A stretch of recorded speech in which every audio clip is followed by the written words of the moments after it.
on the tri-glide. Headed home. Oh, turn on some cruise control.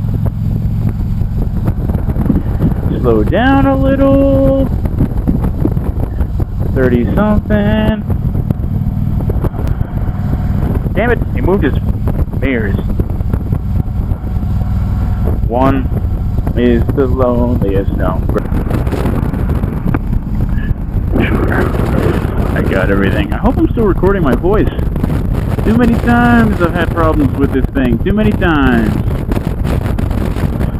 Watched Deadpool last night, and in the scenes where he's fighting, I guess like the repeated scene where he's fighting those guys on the street, I realized like the motorcyclists have this exact helmet that I'm wearing right now, the HJC CL17. Notice because of the airflow in the back, it's got this little fin. I'm touching it, but it's not like you guys can see it.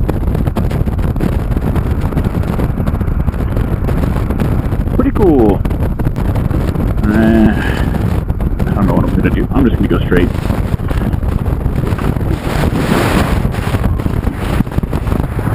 Not sure. Okay.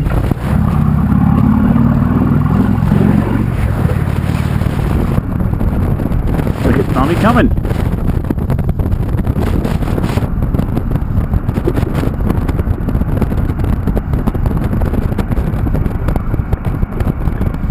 Forgot which gear I'm in already.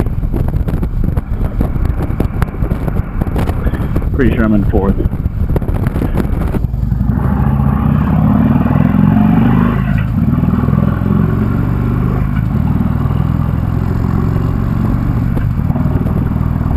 I hope you can hear those pipes. Those things are crazy. I left much later than I was expecting. My neighbor showed up out of nowhere and started talking and talking like he owned the world. He's a cool guy, but people do not have that time. Then again, I was never much of a talker to begin with. I'm not much of a people person, so I never really understood why people can just talk forever to other people.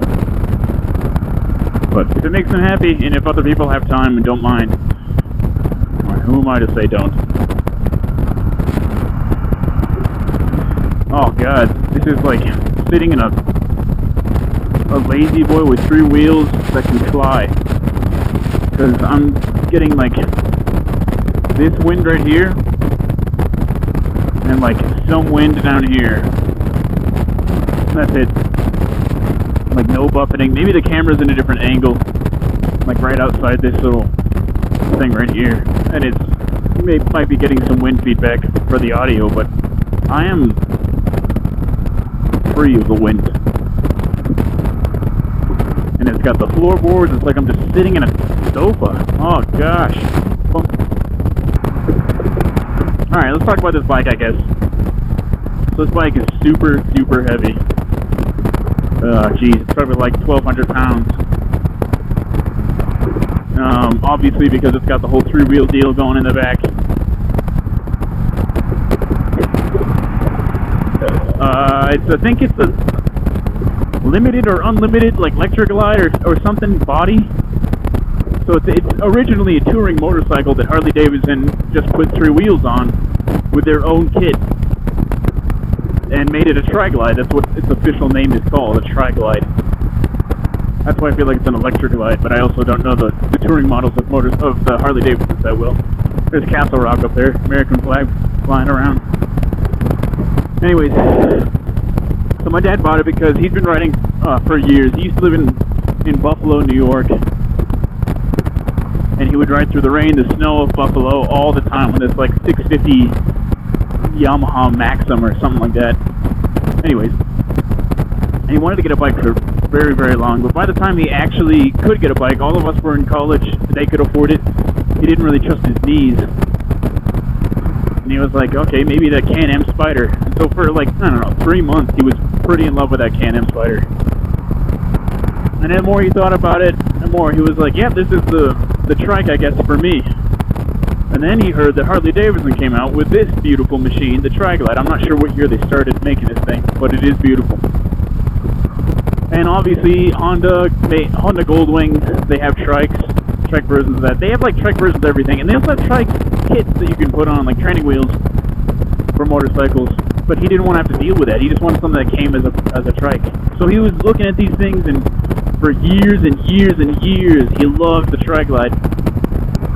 And one day I was visiting from college, and it was just him and my mom and me. And we drive past the Harley Davidson shop where we live, and he was like, "Hey, let's stop in. I think they have a Trike Lite in their inventory." And everyone's out on their bikes. So we stopped in, and sure enough, they had one on the floor, and they were like, "Yeah, but it's like a brand new model, like 2015 or something, and it's this much money, and this is all the stock stuff though." And he's like, "Oh man, that's pretty cool, but it's not the bike for me." And he's like, "You got any other ones?" And they're like, "Oh, there's one in the back, but it just got finished being serviced, and I think there's still a few things we need to do to it." And he was like, "Oh, let's check it out." So we checked it out, and this was it. I mean, minus the cup holder, like a lot of things. I think this was actually there. But minus the cup holder, these like frilly little things off to the side, the flag, and a lot of things. And they started it up. It had these loud pipes. And he was like, "Wow, that thing's perfect." And they were like, "Yeah, take it out for a spin." So we did, and I recorded that on YouTube, or I put it on the YouTube, and he loved it. And my mom was like, "Just get it." And he was like, "I don't know, kind of expensive." She was like, "Do it or you're never going to." And he's trying to come up with excuses like, "Oh, but it doesn't have this, oh, but it doesn't have that." And those things may be true, but I mean, why would you limit yourself to little cosmetic things from getting like a near perfect bike? I mean, you have to have the bike first before you can start nitpicking about what's on it. So he got it.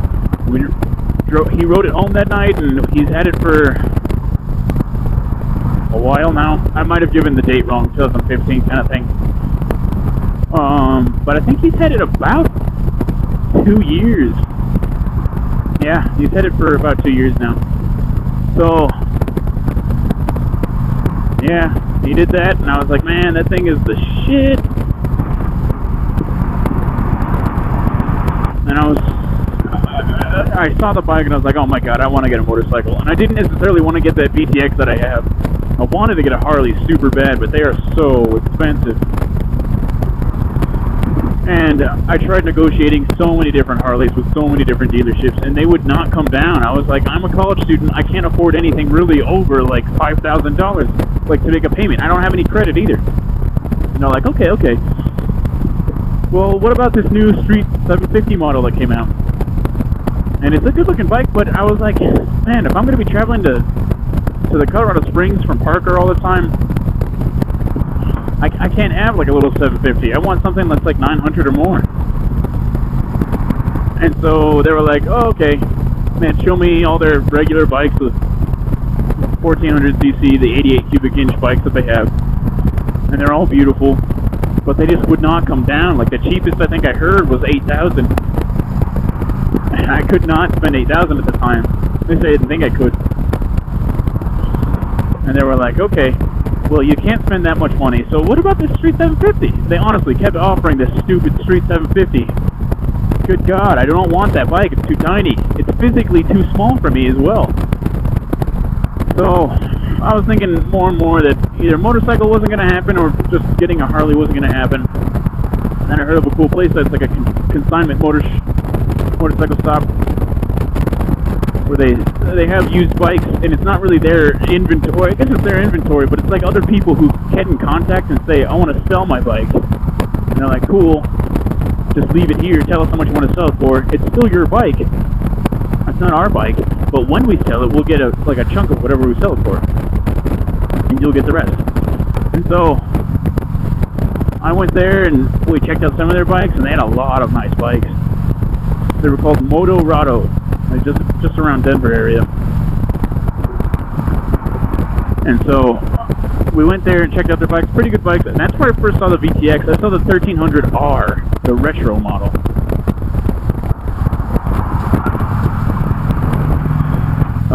Which has the floorboards, an extended back fairing, a thicker front fairing, a thicker front tire, not as tall either, and like super mini apes. It doesn't have like those drag straight forks like my bike does. So I saw that bike and I was like, oh my god, it's so cool, and it had white walls, and I was like, there's no way. And I was in love with it. I think it was like 7,000. I was like, I might be able to make that work. I might be able to negotiate them down. And so for the longest time I was buying gear. I bought my helmet, I bought, well, I already had boots, I bought gloves, bought all this gear so that, like, if out of nowhere I was able to buy a bike, I would have all my stuff. And then it came to the point of, like, not out of nowhere, I wanted a motorcycle. And so I checked up their inventory, they still had it listed, and then they had the VTX 1300C that I currently ride as well, but I didn't really, that wasn't, like, super interesting to me. It was a good other option, but it's not what I was going for. So I got there, and they were like, we don't have that R anymore, that 1300R. The guy decided he just didn't want to sell it. And I was like, oh god. I was pretty bummed out. So they were like, well, we do have this 1300C. And I was like, yeah, it's a good looking bike, but I don't know if it's the bike for me. And they were like, we understand. And the way that place works is you can't just take a bike out for a test ride. You actually have to basically buy it first. And so I had to go to my bank and prove that I could get a loan for at least $4,000 before I went and bought the bike or test rode it. So I went and did that. I got the loan approval, and I came back and I basically bought it to test ride it, and it was perfect. I loved it so much. And at that time, I had decided that I didn't like the regular classic motorcycle anyways. That, like, super fat front tire and stuff like that. I just wanted, like, you know, an easy bike to ride around town. And that's what that 1300C was. And it's beautiful, but recently I've been thinking that I want to get a bike that has a little bit more power. A bike that's like a touring bike, but maybe not like the full fairing. Because I still like getting hit by the wind. I love getting hit by the wind. On the legs, on the chest. And so I've been looking at the Harley-Davidson Road King. And I'm pretty sure, now that I'm almost done with school, that as soon as I start working full-time, that I can afford a Road King. The downside is I can afford it with a good down payment or a trade. And my dad likes my bike a lot, my VTX. I mean, that's why we trade like this. Because it'd be fun to ride this and have my girlfriend go with me. And he loves my VTX. So, if I were to get another bike, I wouldn't really be able to trade it in, my current bike in for it, and get some good down payment on there. But that's okay. If I find a used bike, I'll be glad. And honestly, even if you get the 88 cubic inch, I think that's 1456 cc's or something like that. It's already 100 more than my current bike. So it's got more power. It's got a 6-gallon gas tank. It's got the touring comfort. You know, the fat front tires absorb bumps. A nice soft back or a nice soft seat. Hard saddlebags. I love that huge hard saddlebags. So, you know, I think if I were to get another bike, it'd be the Road King. A lot of people think it's too heavy of a bike, but my current bike is almost 700 pounds, and that Road King is like, I think 750, and I've sat on it before. It's a comfortable bike. It's a low center of gravity, so you feel like, you know, you feel like it's much lighter than it really is, and it is much lighter than it really is when you ride it around like that. So hopefully we'll get some good shots of Pikes Peak. I mean, I've recorded going south on the highway and the other place, the back way that I go before, but I've never talked in a video. I mean, I've talked while recording, thinking I was going to put it in, and I haven't. So I can point it out when I'm looking at it. I won't just look at it, and then if you guys miss it, you miss it. I don't know. I think I only have like 3 subscribers on YouTube, and I think 2 of them One's my sister, one's her boyfriend. So two live in Colorado. They know what Pikes Peak looks like. The other guy, I'm not quite sure where he's from. And I feel like one time I got a subscriber notification, but I wasn't allowed to see who it was, which was strange, so...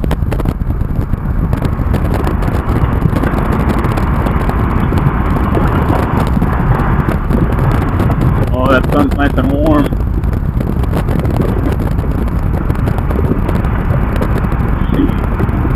And cruise control is on, ladies and gentlemen. Look at this. I'm not touching it. Hell, I'm not touching anything. Oh, give this hand a rest, would ya? I think this has got a 6-gallon tank on it. Oh yeah, it also has a reverse. Because it weighs 1 solid ton, you can't easily, I'm sure as like as you know, put it in like back up into a spot or away from a spot. So there's this reverse button down here. This one turns it on, and then this light turns on when you hit that. I think you have to leave it in neutral, and then you just hold this button right here, and like this electric motor comes on it. So it's shooting you backwards at like 2 miles an hour. So you can back up into a spot if you need to.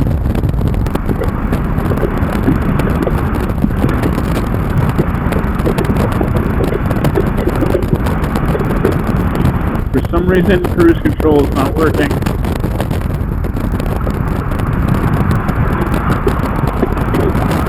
Guess I'll just turn it off.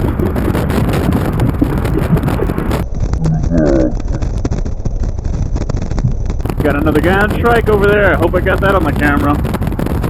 He checked me out, I checked him out. It's pretty cool. Yeah, there's that Pikes Peak.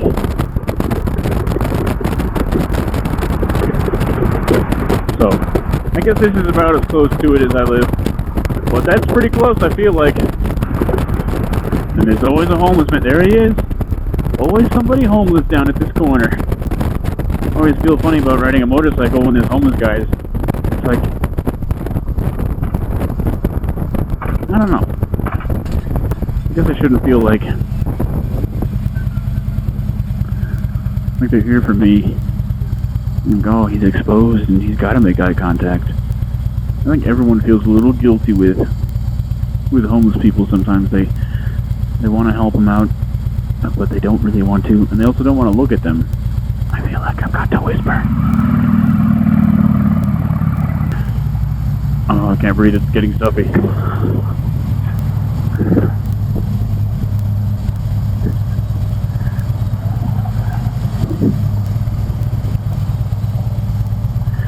And we're back. See myself in a little Willie G skull down there. Hello.